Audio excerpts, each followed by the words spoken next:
is Fat Tuesday, Pancake Day, Shrove Tuesday, whatever you want to call it. And so today, we eat pancakes all day. And some of the tradition is that it's 40 days before Easter. And so before you start Lent, is basically like you pig out. And so that is Fat Tuesday. It is a tradition in my family. We've done it since I was a little girl. My great grandmother would make pancakes all day, and we could have breakfast for dinner. She would throw in some bacon and eggs and applesauce. So, for those who celebrate Pancake Tuesday, I hope you are enjoying your pancakes today. And so, again, this the Connected Corner. Thank you for joining us.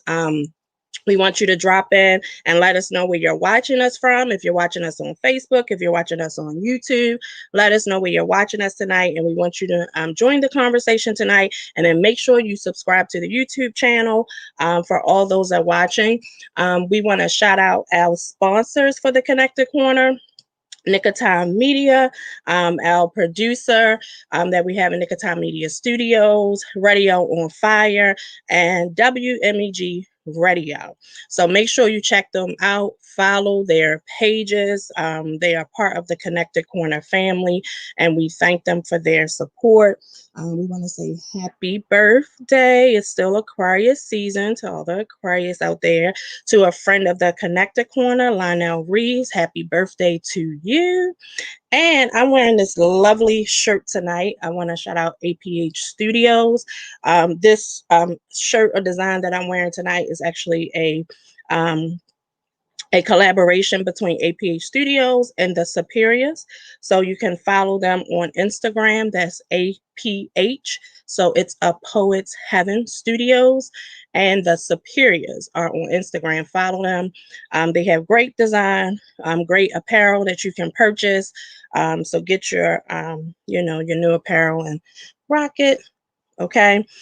So it is, it is special designs that you're not going to find anywhere else, one of a kind. So check them out. And so tonight, on the Connected Corner, we are going to be talking about connect your finances to your future. And so we know people like to talk about money, people like to make money. But when you start talking about saving money and really getting into those conversations about finances, it's not the most fun topic, right? But we're going to make it as fun as we can make it tonight. And we're going to answer some of those questions you may have out there. We're in a very trying time. We've been through recession and all of these different things. So it's very timely that we talk about that tonight. So we're going to talk about your finances and connecting it to the future and making sure that you have enough finances for your future. And our guest tonight is going to help me do that. I'm going to bring to the screen the phenomenal Mr. Jeffrey Shepard. And so Jeffrey is a trainer and manager in financial services, and he's going to join us tonight on the Connected Corner. He's going to share some timely information with us. I'm so glad to have another brother here working with us tonight and talking about finances. I know it's something that I have to deal with in my daily life. And so it is something that we want to talk about. And so Jeffrey is here tonight. I'm excited to have him. And we're just going to rock out and talk about this subject. We're going to make it fun. We're going to make it interesting. And we want you to drop your comments, your questions. If you have questions about saving and insurance and final expenses, all of those things, as we go through these topics tonight, we want to hear from you. Drop your questions, drop your comments. And so without further ado, I want to welcome Mr. Jeffrey Shepard from Take Charge Financial Group. I just love that name, Take Charge. Like, you got to take charge of your finances. You got to take charge of your life. I love it. I love it. I love it. Absolutely, and thank you so much for having me. Can you hear me clearly? Yes, we can hear Okay, you. Yes. perfect. Well, no, thank you for allowing me to even be a part of this platform. This is just great things that we're doing in the community, and that's really what it's all about. I mean, we can say it a lot of different ways, but at the end of the day, it's all about taking charge. At the end of the day. Yeah. Yeah. And I love, like you said, in the community, a lot of times people don't realize, especially for those, if you're in financial services, people of color in financial services, we want to make sure that we're representing, and we are doing it for the community, right? We want, as a community, for us to just be in a better place financially. And I know that's one of the reasons, I do what I do. Having a background in accounting, helping people figure out budgets. Don't get me started on, those topics and where we need to be and how you need to spend your money, and, saving and just all of those things, because it's so important. Because honestly, if you don't have the finances, if you don't have the money, you don't really have a seat at the table. And so when Yep. we really think about decision making and those things, nobody want to hear from the person who don't, have those things in order. And it really gives you a seat at the table, right? It gives you able to be joining that conversation about finances and what's happening. And so one of the things that you do that I found very interesting in looking at what you do is you specialize in final expense planning. So explain that, for people who may not know exactly what that means when you say final expense planning. Absolutely. My journey's been a long one, but I have been with a wonderful company, Universal Benefits, for the past, wow, going on 5 years now. And what they do is they market for one of the largest final expense companies in the country. Before I even got into insurance, I mean, but you don't really know that you don't know until you're kind of behind the scenes, if that makes Right. sense. Mm-hmm. So I had no idea that there was really a difference when it even comes to final expenses. Now, a lot of times people kind of confuse insurance and final expenses together. And don't get me wrong, they can go hand in hand, but final expenses is more about the process than just the money, if that makes sense. Okay. So a lot of times, well, first of all, unfortunately, in our community, we've got to get over the first initial hump of just having the finances in order, right? A lot of us don't um, have the money set aside, which again Mm-hmm. is not the worst thing. But then we don't have another plan in place, and we don't want to talk about it. Now Mm-hmm. that can cause a disaster. Right. Okay, and again, when it comes to final expenses, we think of it from a personal aspect. Okay, my clients tell me all the time, oh, they can just bury me in the back of the yard, and they really do mean that. Right. But Right. see, we don't realize final expenses is more for the family than really us, right? Mm-hmm. So when we put it off, now we put that decision into our family. And I mean, how many times have you known a family to get mad or have discourse with each other because things weren't planned? Right. Mm-hmm. And so final expenses is more than just money. It's about, your legacy. It's about making sure the family is in a better position when you leave than before that situation happened, making sure Right. everyone is on the same page. I just had a client the other week, and she told me literally, I didn't know my sister until my mother passed away. And it Wow. kind of hits you like, wow. And we've all heard it, and oh, we can say this and say this, but when it hits home, it's a whole different story. Yeah, most certainly. And I have personally been through it several times. With family members. Now, my grandmother, she had her stuff in. Well, she she's a little controlling. Love her dearly, but she had her stuff so much older. She had notes written like you was going. She literally planned out birthday gifts for like that next year or Wow. following year. Yeah. So that, she knew the ones that were about to graduate. And so part of her plan was to make sure like and it really was like the great grandkids. It was a couple of the grandchildren that still needed to graduate. So I'm the oldest grandchild. Yeah. And so my kids were actually graduating, from high school and those, but she literally left that as part of the plan, like to make sure that the ones that were about to graduate from high school and college still got the gift that she was going to give them. Mm, for high mm, school and college. So I thought that was great. And then we've been on the other side. I had my mother passed from pancreatic cancer in 2012. And so, she had lost, work and was out of work and all that. So we always tell people you got to have insurances outside of the job yep.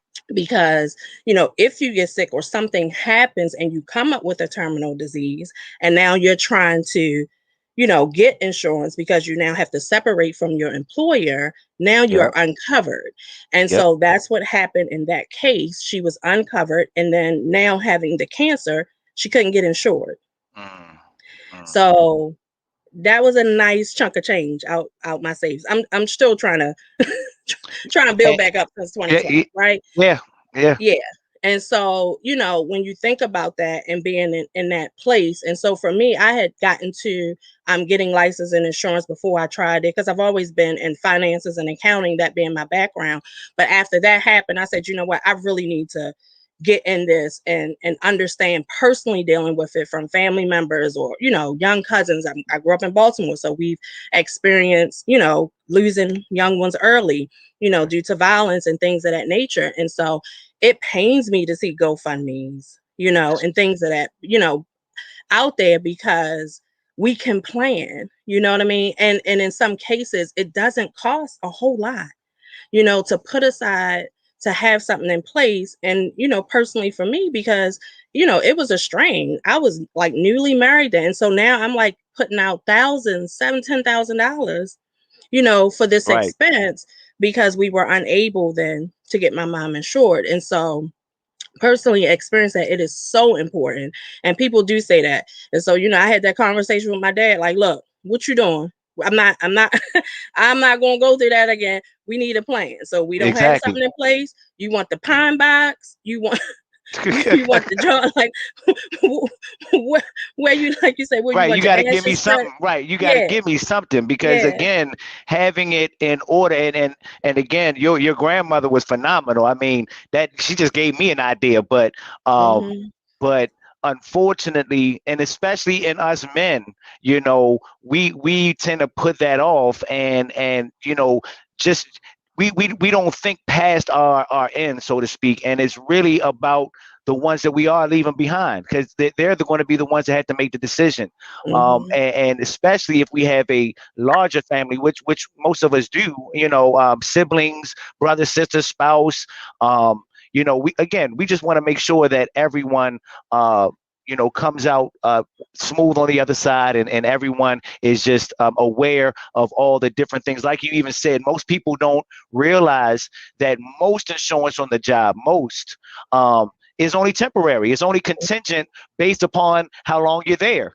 Yeah. So then you have so many people now finally realizing it, in their senior years, and now they do have some sort of terminal illness or health issue, and now it's either too late or it's way more expensive than they intended. So Hmm. education, it starts about education and platforms like this.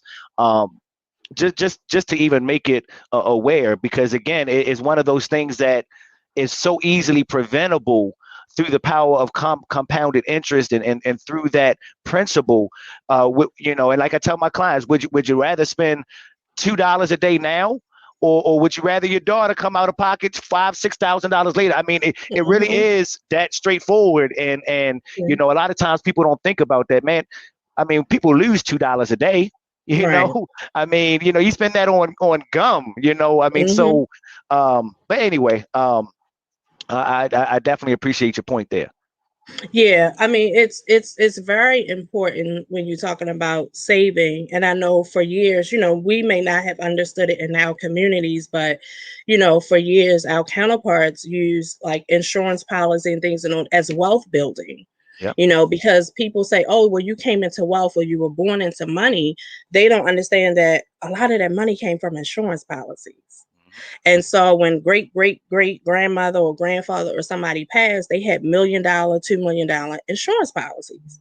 And so now yes, the younger generation or that next generation are now millionaires, right? Or now have come into this money, and it's like they were born into money, but it really sometimes came from having that plan in place and having those policies to help the family, in that way. And so, like I said, I tell people, just if you just get enough to take care of those expenses, and understanding like everything involved, and the insurance in itself, you still have to, like, people don't think about having your burial plot. How do we don't want to have these conversations, but the one thing we know we all gonna do is pass away.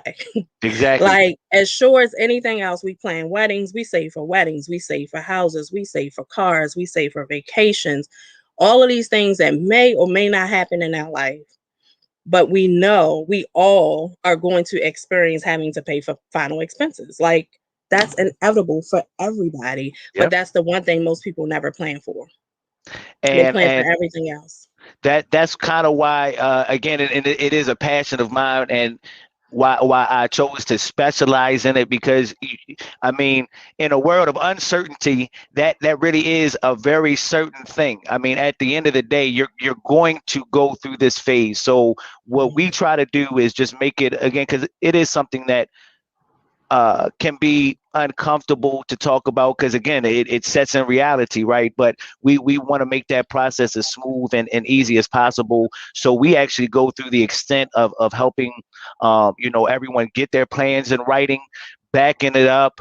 If they already have plots, getting that paperwork together, creating a binder, if you will, on a step-by-step guide, just to make sure that everyone's on the same page. Because again, um, you can think one way, but life can have a curveball. You can, well, I Mhm. told my spouse all the plans, but well, what if you and your spouse go together? You want to make Mhm. sure that you have everything in order, because you never know. Right. So um, that's the one Yeah. great thing about our company. We actually understand that final expense, yes, it is about the money, and we take care of that as well. But we understand that it actually starts when we lose our loved one, and it starts at a very troublesome time in our lives. So we offer those support services throughout the entire process. We even work with the funeral homes, just to make sure that no one's being emotionally taken advantage of. Yes. No one's overpaying. Um, Unfortunately, we've dealt with a lot of COVID fees in the past several months, and like I tell my clients, and I'm telling all you listeners out there, there's no such thing as a COVID fee. That's a charge that the funeral homes are utilizing just to get some extra money. Okay, Mhm. so again, we put things in place so that they can understand the laws, and most people think you got to get everything at the funeral home. Guys, I'm telling you right now, you can go to Walmart.com right now. You can go to Amazon and buy the very same things that the caskets are going to sell, for $5,000, $6,000. You can get those same things for literally, $2,000, $3,000. So we just offer so many different resources and avenues to, again, help the final expenses, become smooth, and just make sure that no one is being taken advantage of. Wow, that is just, that people are upselling things and doing all kind of stuff during this time for COVID, and definitely want to touch on that when we talk about finances and savings throughout the conversation. But to think that people are, funeral are doing that. Like, that is just, it's so unfortunate, to take advantage of things of like that. That is just so unfortunate to do that. And thank you for giving that information out and letting the audience know that. And so, everybody, we want to hear from you. Have you experienced this during this time of COVID, where we know that we've lost family ones due to complications of COVID, but making sure that you're not being taken advantage of during this time. Do not pay any additional fees that you're not supposed to pay for your loved ones that you've lost during this time. And so we appreciate you giving that information out. And it's just unfortunate that people use times like this to take advantage of people in a very vulnerable state. And let me So make a thank you. disclaimer. Let me make a disclaimer. I'm not saying all funeral homes, and Right, right. don't get me wrong, there are great funeral homes and funeral directors. But you have, just like money. If you want to get, if you want to understand money, you got to understand the back end of money, right? You got to understand there's a back end in the funeral home. Funeral home it goes off of commission. So the more Hmm. that they can get you to spend, the more commission they get. Now, as long as you're educated and you understand, the different processes, then you're going to be fine either way. But the problem is most people don't know, because this is the last thing we want to talk about. So Hmm. nobody really knows the true cost of a funeral. Nobody knows if they're getting taken advantage of or not. Especially if they have an insurance policy, right? So again, you can have an insurance policy, and let's just say, I'm leaving $25,000 for them. That'll be enough for them to take care of the funeral and have something left over. But now you bring that policy unknowingly to the funeral home, and the funeral home tells you it's going to be $18,000. Well, you don't really have anything to compare it to, so Right. you may very well, hey, you got 25. Oh, I'd rather get something than nothing, and you just go through it, not realizing that you probably could have got that same thing for 12,000 or Hmm. 8,000. And Right. again, who's looking at the contract in that time? It's especially in this COVID time. We just Right. want to make sure everything is done. So again, guys, be careful.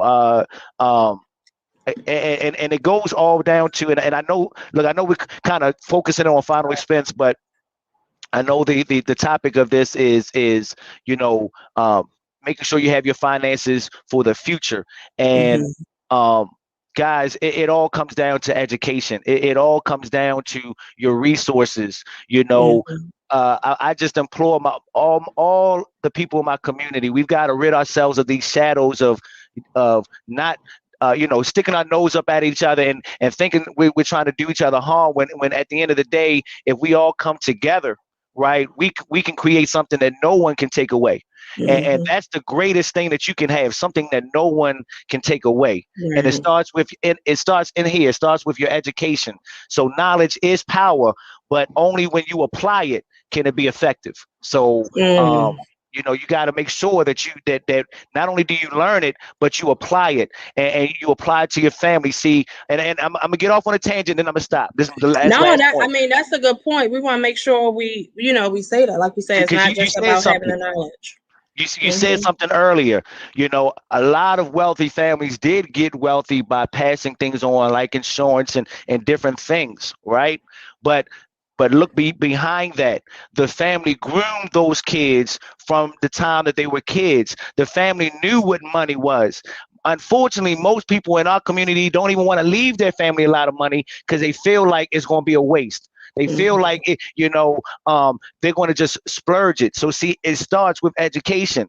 It starts with the family values. It starts there, because again, it's one thing to leave your family $100,000, but leave your family 100,000 with the mission that, okay, you're going to double this for the next generation, right? Or you're going to triple Hmm. this. So we it is just as much as a is just as much about education and your family value than anything. So I just wanted to make that statement there. No, we definitely that is very important. We have to groom the next generation Yes. and groom them, from birth. And so that's going to take us, into one of the first my Kiana key questions of the night. And so we're talking about finances, but and now we'll have this will be typed down also in the chat for our audience. You can also answer the questions as well and drop your answers and comments down, even if you're watching on the replay. We want you to still participate. What are your views on goals, timelines, and measuring success? And so we're talking about having financial goals for our family or other goals for your family. Bringing up that family value and education. How does that play into your views on goals, timelines, and then how and measuring success? So I'll say it again. What are your views on goals, timelines, and measuring success?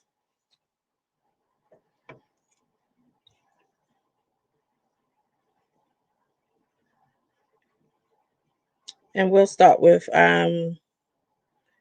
Jeffrey. So, yeah, audience, if you have any of you, we can have that question. You can answer it as well. And what are your views on goals, timelines, and measuring success? So, Jeffrey, we'll start with you. We have our little timer here that we have, and so we'll go Oh, through. put me on a time limit here. Okay, all right. So we'll go through our little time. It's our 2 minute question segment. So, All what are right. your views on goals, timelines, and measuring success?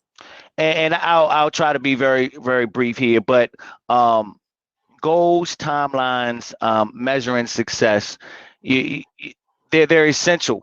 Um, you can't hit a target if you don't have something to aim at, and you don't know if you need to practice if you don't know how far off you are. So goals um, are key.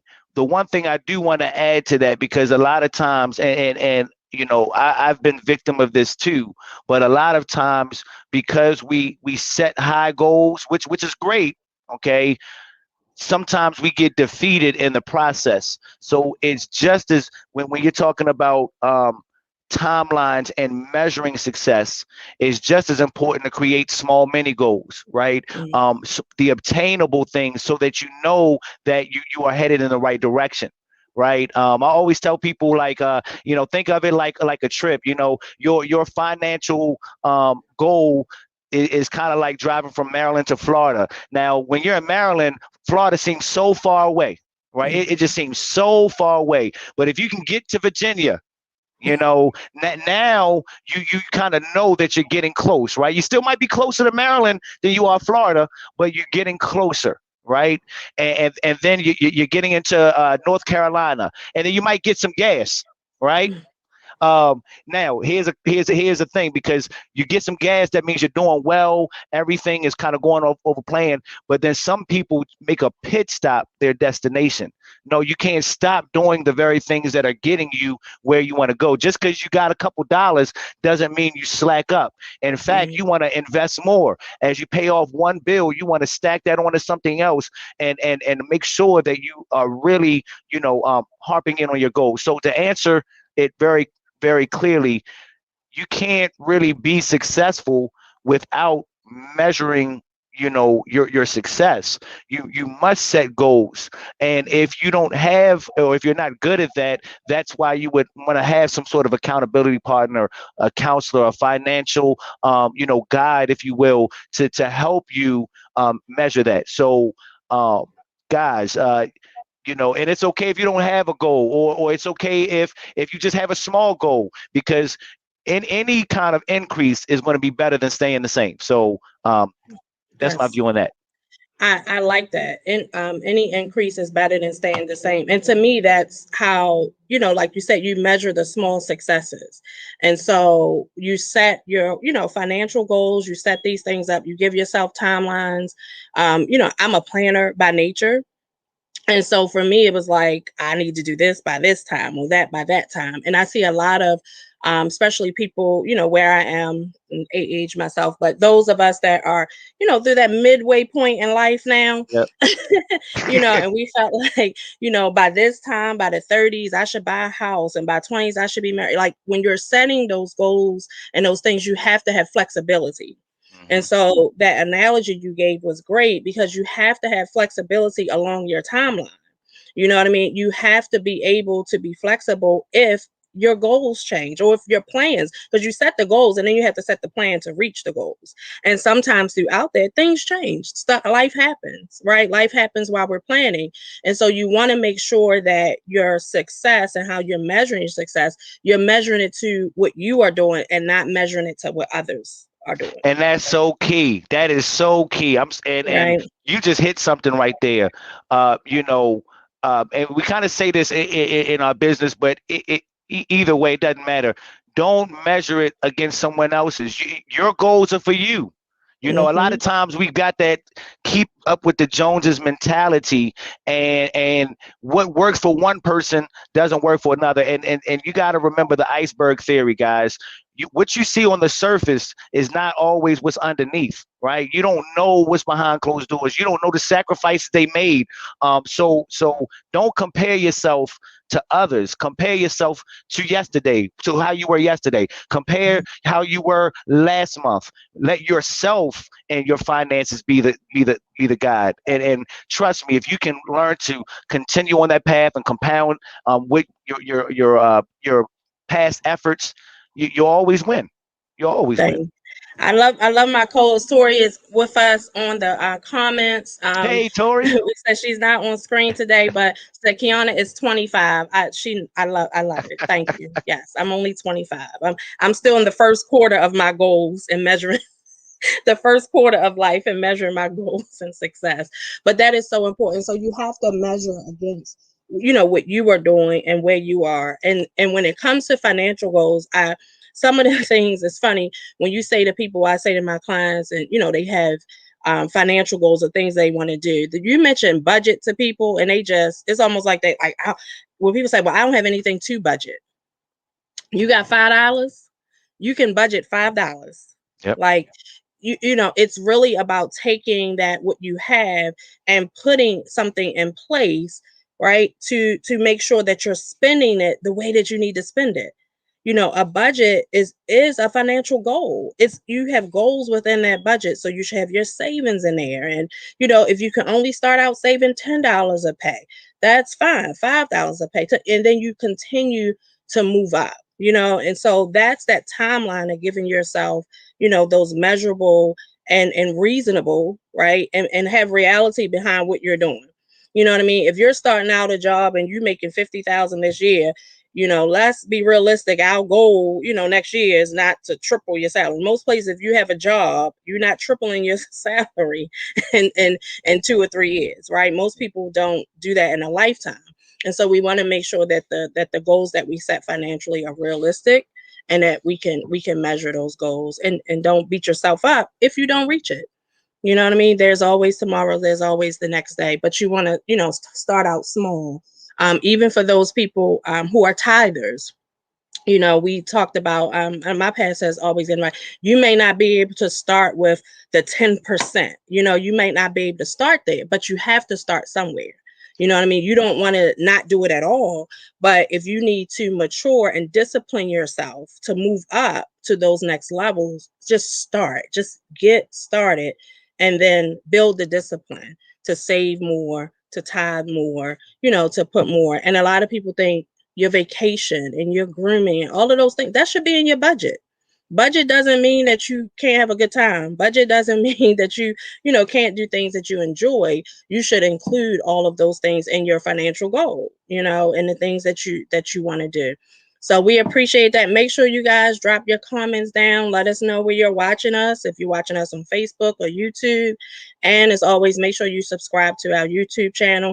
We're having a great conversation here with Jeffrey Shepard. This is really good, Jeff. You have really given us some good analogies and comments and just things that people need. We love this show, and we love to bring people news and resources they can actually use. But like we tell them, you got to use it. That's And right. so Jeff has given us some good pointers tonight. Go through the comments, watch it on the replay, watch it again, write down those good points and the resources and the things that he has given us, because this is applicable to everyone's life that we're talking about tonight. And so, I'm enjoying finances is just a part of what we do and what you're doing. One of the things that people talk about is emergency fund. And so we realize right now during COVID, I know a lot of people wishing they had those emergency funds, and so when you talk about doing emergency funds, is that something within your company? Do you guys discuss that and go over that type of thing with clients? Because I'm sure that is a part of also planning throughout those, final expenses, having emergency funds. Well, as far on a company side, no, we've actually focused on the final expenses and just making sure that they have those plans. But now on a personal financial tip, I think emergency funds are essential, right? You realize, and I'm kind of making up these numbers, but they're kind of accurate. But Mhm. but about 70% of the population can't even put their hands on $1,000. That means if something, if there was $1,000 unexpected event, car, house, whatever, they are under.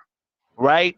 And and you're going back to your question or your comment about budgeting. It doesn't even matter if it's $5. That is so true because I remember the days. Okay, and I was a teacher for over 12 years before I got into this industry, Mm, and I remember the days where even teaching, I was still broke. I mean, not even having a dollar in my pocket, right? And I remember like learning these numbers and learning these statistics, and I'm like, if I could just, have $1,000, um, set aside that I didn't need to touch. I could just literally set it there and not need it the next month or 2, 3 months later. I would feel good. And it took me longer than I had planned. But when I got to that point, the empowering feeling. Do you know how empowering it feels to just go into the store and say, I could buy this if I wanted to. I choose not to. That mhm, is so empowering. And it's that kind of empowerment, again, going back to what you said earlier, that gives you the seat at the table. It's the energy and the belief that you have in yourself. A lot of mhm. times when we walk with our heads down and we just already count ourselves out of the game. We count ourselves out. So what's the point of trying? But Yeah. when you start to save $5 here, $10 there, and I know it seems small, you guys, but that's the power of compounded interest. 6 months later, that $5 is now $60, right? Mhm. The next year you're at $180. I mean, so when I say next year, it's 12 months from the 6 months. So I do know how to count, y'all. But No. uh, uh, but again, when you see that money start to matriculate, then your belief level starts to Mhm. increase. And here's the key, y'all. Now you start asking yourself, well, shoot, how can I squeeze another $5? Because if I'm right here, but see, if you never get to that point, you'll never have that conscious awakening, if that makes sense. So Mhm. you should always start where you're comfortable, and then like you said, discipline yourself to add on. That is so true. Yeah, yeah, most certainly. And I we had to drop that comment down because it is very empowering to be able to, make a decision, make a choice, knowing like I could do this. And so what you were talking about the empowering, I know for me, like I get excited when I really get to a point and I'm reaching like certain financial goals, I'm reaching the amount that I want in my bank account. I'm one of those people. I know I check my bank accounts like several times a week. And so when you see like certain amounts or you check your stock or you check your balance, I'm like, it's exciting to me to Yeah. me. Like I know I might be a little nerdy when it comes to these things, but it really is exciting because like you said, it's empowering. It's literally an accomplishment. Yep. And so when you've accomplished that goal, when you say, okay, like, I want to save up to $500, you reach the $500, now you pump. You're like, man, I can go to 1,000 and then you keep going. And so, you like we say, and we'll keep saying, you got to start somewhere and it literally will empower you and motivate you to go further and save more and, giving that power back to yourself, having a healthy relationship with money. I will say for me, like if I don't have like my retirement and certain things in place and it's hard for me to spend. Like I don't spend well. One of my other, counterparts and strategic partners in finance and accounting, we would be out and, I might have had the money to like shop or spend, but I always had that like, oh my gosh, I just spent $200 at the mall. I hope my tire don't bust. Like that, Right, right.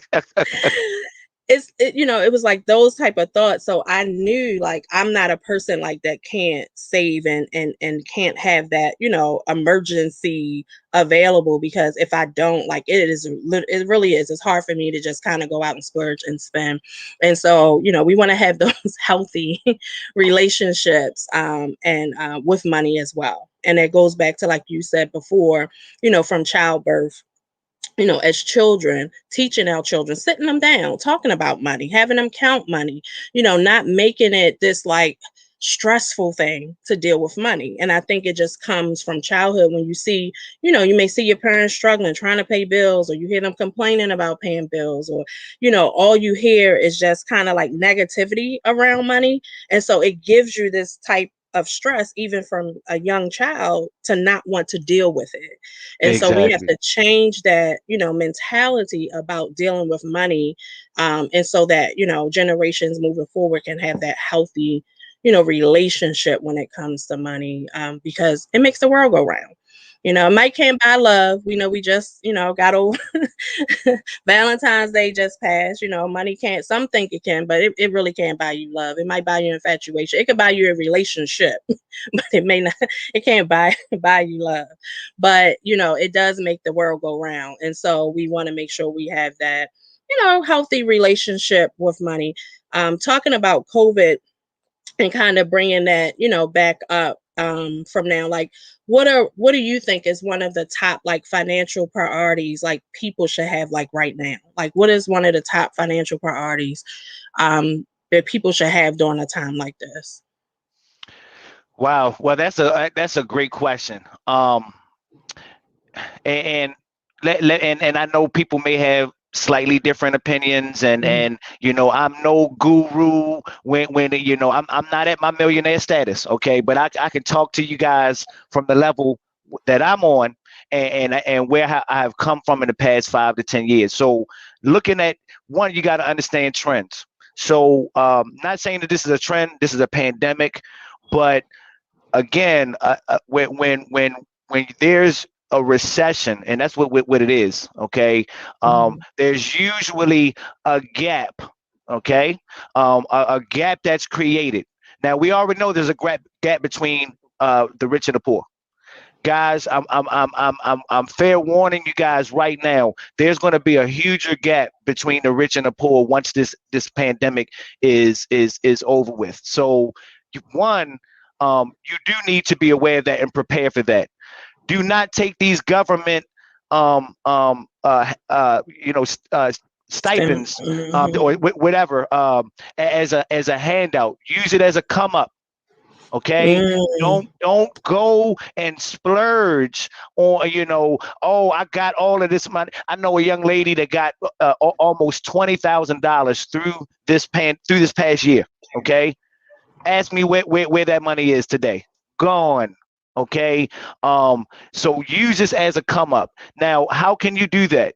You said a couple of things. You said, and make sure you have that emergency fund set aside. Find ways to make that money make money. It could be something small, putting it into a mm, high interest bearing account, not a savings account, one that's going to give you compounded interest. Okay, so thinking about that, putting your money somewhere where it's going to make money, right? Putting it into an account where maybe you put $2,000 in there.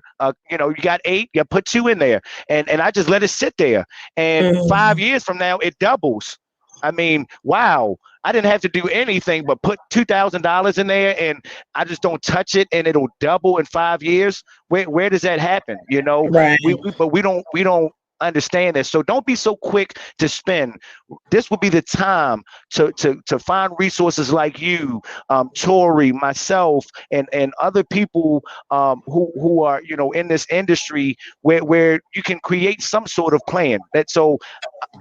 There's a lot of different things that you could do. You can invest in stocks and different things. I'm not the best with all of that. You might need to get another person in Right. here for that. But um,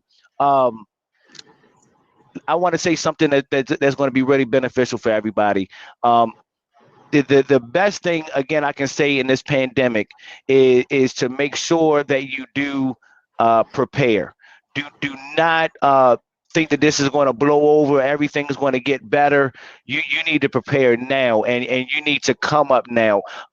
This would be the perfect time to really be stringent. Don't go out and spend all. Don't give all your money to Amazon. Don't Mm, give all your. I mean, guys, do you know how? Just think about this, and I guess maybe not so much a plan for you to say, but just think about how much you're spending, y'all. How much extra money are people spending on DoorDash? mhm, Like, just because they don't want to get into the car and drive 5 minutes or 10 minutes to the store. Now, I make decent money, okay, and if just think about that. The people who make the most money are the most frugal. I wonder why that mhm. is. But the That's ones why they who have the most money. I will get in my car and I will drive 20 minutes to save $10. Like that's just a no-brainer to me. But now you do that 20 times a month, you're talking about $200. But then you go back to that person who says, well, I can't even save $5. It's like, yes, you can. Yes, you can. Mm-hmm, You just mm-hmm. got to be disciplined and watch where your money's going. So that's where it's at, guys. If anything, pay attention to your money. Find out where it's going. A lot of us don't even know where our money is going. That's the one thing you really want to do. Understand where it's going. How many uh, automatic accounts do you have? iTunes, Netflix. I mean, is that Yeah. really feasible for your budget? It's just time to start being aware. Take this time of I guess silence. I know things are slowing down, but take Mm-hmm. this time to come up. Don't get frazzled. Don't be in such a rush to get through this. Take heed to what this time is all about. Really empowering yourself. Really taking. I was the kind of person that never looked at my account. Oh my gosh, I would never look at my phone. I check it constantly.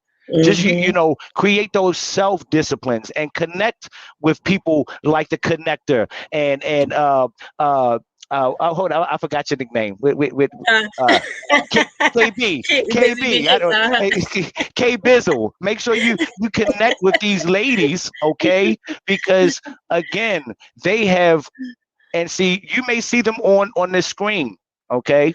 Mm. And they look great, sound great, but you have no idea the sacrifices and the experiences they had to go to get to this point, and they're willing to share it with you. Like, Yeah. come Mm-hmm. on. So Yeah, that's and I think that's a good thing. I mean, everything you said, like valuable, again, just dropping the nuggets that you're giving us tonight, bringing people, resources and just information that's valuable to them. Um, I definitely like using the money that you're getting. Like you said, people are going out, they're spending, they're doing all kind of stuff with some of the stimulus money. People got, lots of money for or lump sums from unemployment and all of these type of things. But like you said, use these stimulus checks and things that we're getting. Supposed to be relief. I don't know how much relief it is, but you can make it a relief for you, and do some of the things that Jeff has said, make money for you. You had a business idea, put aside money, you can invest. You have all the different apps now out here that you can invest on, Robinhood and Acorn and Stacks, even through Cash App. You can buy stocks and things through your Cash App. And so that's a way that you can, invest that money, and you don't have to be a financial guru to do that, to learn. Just start small and start somewhere with turning that money around and making it work for you, and starting your, emergency fund with it. I mean, those are things that, are going to be important moving forward, because we definitely have to be ready for coming out of this. And so one of the things that, talking about and investing in those type of things, is investment philosophy. Now we both have license in financial services. Again, I'm not prescribing any type of investment philosophy for anyone, but just having a background and understanding like the principles of savings, right? And your guide and what you want to do. A lot of people now are doing forex and doing trading and getting into stocks, and I just encourage people to really do your homework, do your reading, and if it's something that you want to do, again, you can start small, just in some of the apps that are out here now to help you save your money. But like Jeff said, just be wise. Just don't go out and go on a shopping spree and spend and give all your money to Amazon, unless you're buying Amazon stock, which is up there. It's like almost 2,000, if it's still there. I think it's going up a share. So if you're going to do something, with that stimmy check, as they say, that stimulus check, is, buy some stock and watch it grow, and look at that, and and you'll see that, your money will continue to grow. But have some type of plan.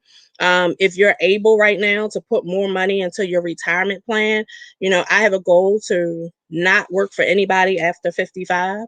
And so I'm, on a much higher percentage. I'm probably up to like 8 or 9% into my retirement plan now, and I'll, just continue to increase it. But I'm not going out and spending as much. Like you said, we're Now, some people might not be quarantined as much. It ain't that much party. It ain't that much I need to do right now.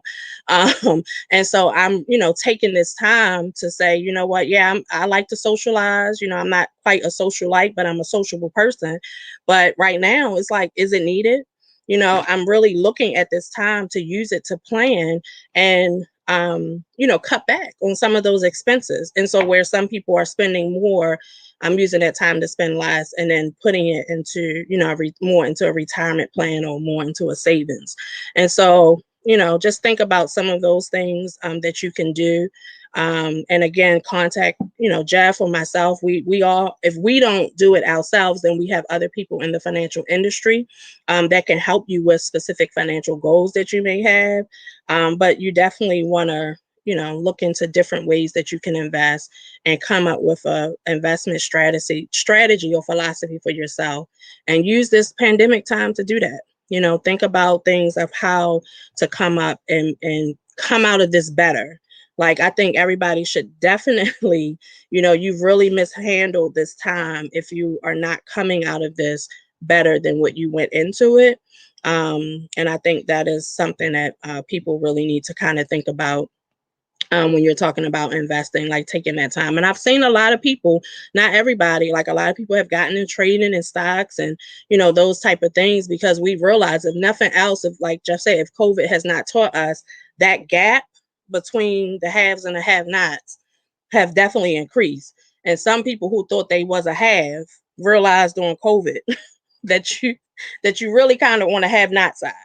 And so you really want to take this time to look into that and, get a little better with finances and savings. And like we said, connecting the finances and the things that you're doing now to your future. It's like I tell my children now, like, your spending habits and the things that you do when you're young, you take that into your adulthood and as you get older.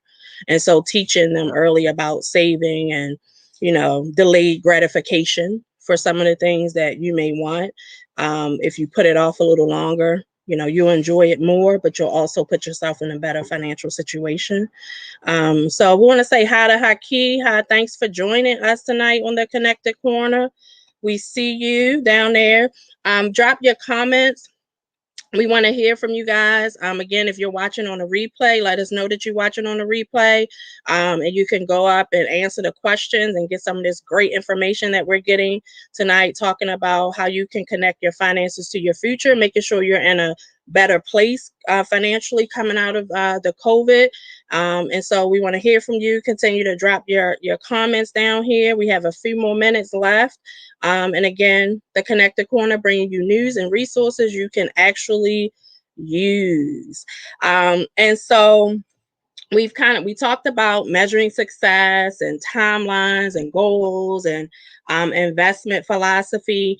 One of the next things we want to talk about are, like, what are three basic, like, questions we should ask ourselves, or three basic questions when it comes to your personal. So we're talking about now personal finances that you want to be able to ask yourself. And we kind of touched on one of them, and that's, do you have an emergency fund, and do you have enough in that emergency fund? Is one of the questions that you can ask yourself. Do you have an emergency fund? And if you do you have enough in that emergency fund? From your experience, Jeff, like, what are I know some people say 3 to 6 months, 6 to 9 months of your, bills or things that you should have in your emergency fund. What are some of your experience with that, with emergency funds, like your personal, I guess, philosophy on how much you should have saved up? Well, personally, like I said, my story, I thought about, if I could just have $1,000, I thought that was everything. So when I got to that point, now it was about beating that goal, right? So you should always have as much as you can, but right now I would say at least 6 months. 6 months, because again, a lot can happen in that 6 months, and if you have something, if you have enough to kind of carry you over, um, Mhm. then it kind of again goes back to that belief is, even if something happens, you're still kind of, you have that control, so to speak, and you're not forced into situations that you wouldn't be if you didn't have that money. So um, I'd say 6 months, but again, if you can only start with 1 month or 3 months, Mhm. but my mentor, Dr. Wilson, he said, and I'm still getting there. Mhm. But he was like, man, forget a 5 year plan, a 10 year plan. What's the 100 year plan? So I'm always Mm. thinking about, ahead and just increasing my bar. So yes, I'd say 6 months, but that ain't enough either. You got to do it.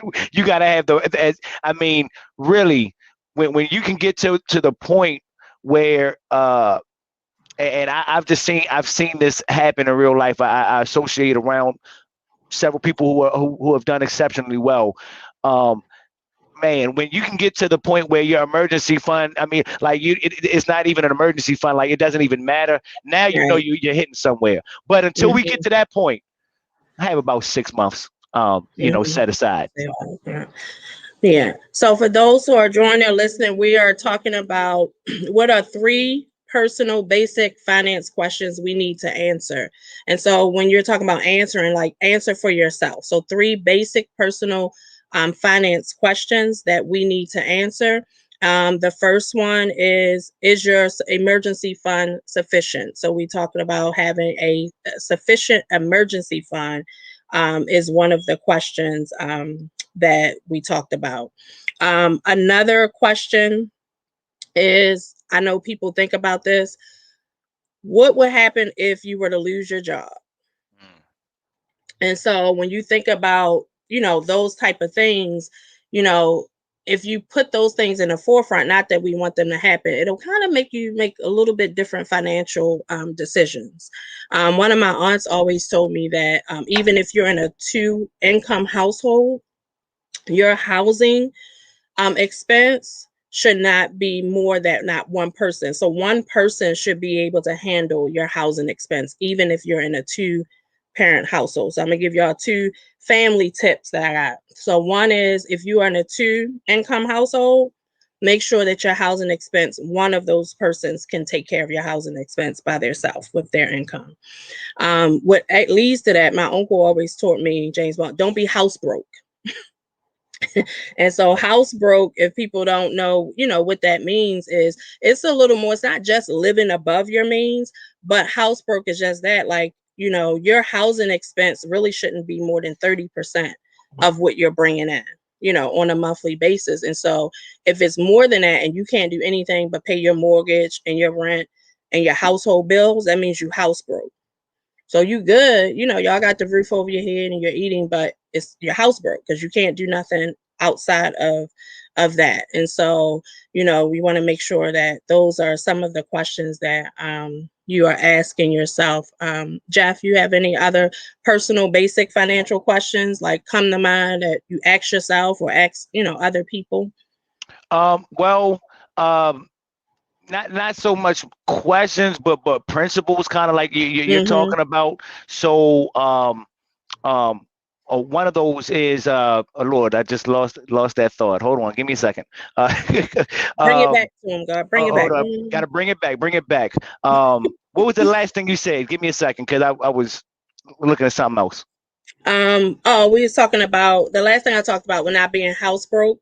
And so 30, your Yes, household expenses shouldn't be 30%, shouldn't be more and than 30% of what you're bringing in. absolutely. So yes, taking a point to know where you are. So here's a question that most people hide under the covers, and they just don't want to know the answer. Are you living above your means? Like, your like you said, you should be about 30%. But really, uh, a lot of times we're living at 90, 100% of what we're getting paid. Take a Mhm. hard look at your finances. You really should be working to get your main bills, mortgage, certain, monthly bills, about 50% or less of your monthly income. Really, you want to be about 30. That's great. But 50% is a start. And usually when you take a hard look, you're going to find that you actually are probably more than 50%. So now what are your options, right? Well, you can decrease some of your monthly bills, which you could do, or maybe you can't. And now you need to be more creative about bringing more income.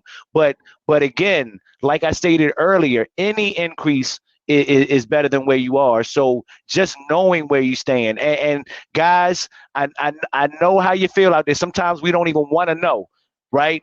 But you gotta know, Mm-hmm. because if you don't know, if you don't have a goal, if you don't know where you're headed, if you don't have a target, how will you know, if you're getting close? And then now, like you just said, what happens if you leave that job or lose that job? Now you are really screwed, Mm-hmm. basically. So Yeah. again, knowing where you stand, taking that hard look at your finances, and you may be way off target. Okay, I was. Okay, way off target. Okay, I remember days. I remember the days where I'd be in the store with my kids, and Dad, can I get something? I really didn't have the money, but I had to cover it up. Well, hold up, your room ain't clean.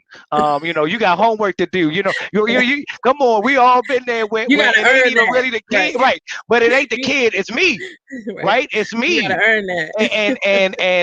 We put it on the outer, but guys, we Right. got to look inner. It wasn't about the kids, it was really about me not feeling, I felt broke, I didn't have the money. So Mm-hmm. I could change that, right, by certain daily disciplines. And hey, I might have to go without to make sure that my son has. And hey, it is what it is. And Mm-hmm. I'll take that sacrifice all day every day, to see the And look that's on my good. kids' faces. And you talked about children. I think one of the other questions that a lot of people are concerned about, if you have children, a question you should ask yourself: how are you going to pay for their education? If your children have aspirations to go to college or further their education. I know Maryland has the 529 plan. There's some different things. My mother told me when I hit high school, it was 10th grade. She was like, I know you plan on going to college. So let me let you know right now, I had no money. So if you're going to college, you need to get a full scholarship. And so I knew that going into high school, like, okay, I want to go to college. My mom already told me she don't have no money to pay for college. So I need to get a full scholarship. And it's similar conversation I had with my children. Not so much, I don't have any, money. There was a plan to help them pay for it, but definitely still on that, hey, you need to work hard, and get those scholarships as well. But that is also something, some children are foregoing education. Some people are starting more now on the community college level, for those that want their children to further their education. I think mindsets have changed to not go so much in debt when it comes to education now. I think people are, not choosing to do that. As we were, I know growing up, pushed, to really go to college, get that education. But I think now what we're looking at our generation that is, above and drowning in student loan debts and things of that nature, are saying let's take a different approach when it comes to our children, and teaching them a little bit different, not to come out in debt. Like, you go to school, you get this education, but you come out of college already above water in debt. And so, just kind of thinking about that, how are you going to pay for kids' education? Are they going to college and things like that?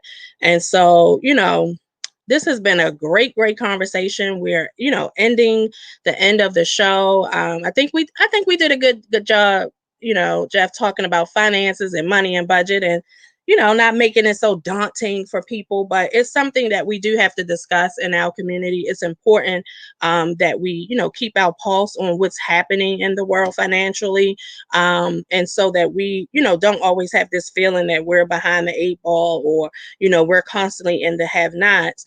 A lot of that can change just by having a financial plan, by making sure that you and your family are sitting down and talking about and planning out final expenses, because that hit a lot of people if you don't have plans for that. And so it just takes a lot of planning and budgeting, and starting somewhere that you can start small and just start building from there. So one of the last questions, I just love asking this question: And so it's just a fun question since we're talking about finances and money. Jeff, how much money is in the world? Oh my goodness. You know, I mean, I would say this. Um, there is abundant opportunity if we work within our passion. I mean, if you want me to put a dollar amount, I mean, I couldn't even do it. Yeah, we Because money is really money is based on the value that we give it, right? I mean, right. you know, it I can't answer that as far as a dollar amount.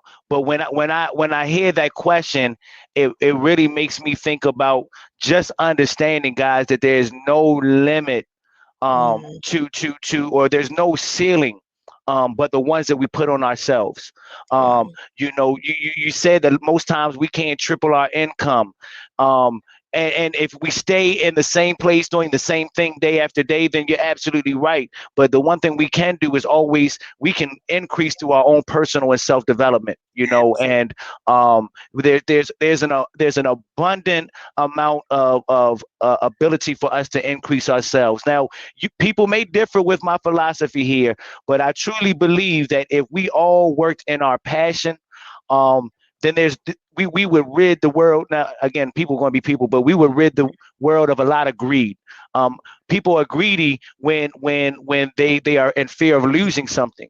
But Mm, if we all had our own thing, like again, my passion is final expense. You know, why do I don't need to squawk and worry about someone who's doing, portfolio investments or stocks. You know, there's so many different passions in the world. If we could just worry about our ceiling and increasing ourselves, then we will realize that this is limitless. So I'm gonna say this.